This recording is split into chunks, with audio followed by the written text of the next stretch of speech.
Understanding breaching trust in English. Hello, everyone. Today we're going to explore a very interesting English phrase, breaching trust. This phrase is commonly used in various contexts, and understanding its meaning and usage can greatly enhance your English language skills. Let's dive in and unravel the nuances of this phrase together. Breaching trust refers to the act of violating or breaking the trust that someone has placed in you. Trust is a belief in the reliability, truth, or ability of someone or something. So, when you breach trust, you are essentially damaging that belief. It's often used in legal, personal, and professional contexts.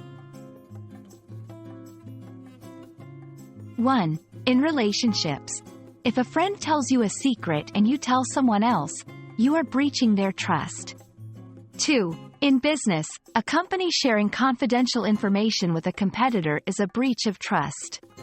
3. Legally, misusing someone's funds that were entrusted to you, like in the case of a financial advisor, is a legal breach of trust.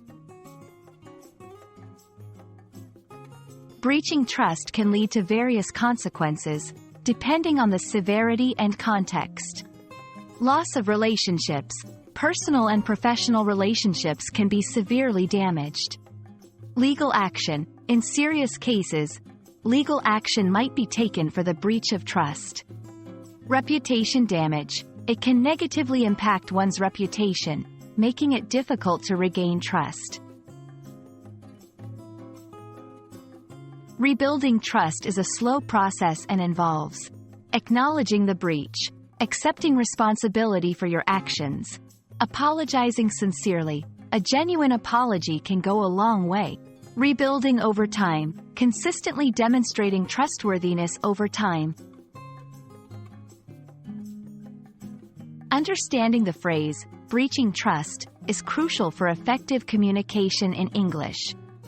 It's a powerful phrase that carries significant weight in various contexts. Remember, trust is a delicate aspect of relationships, and once broken, it can be challenging to rebuild. We hope this video has been enlightening, and you're now more equipped to use this phrase accurately in your conversations. Stay curious, and keep learning.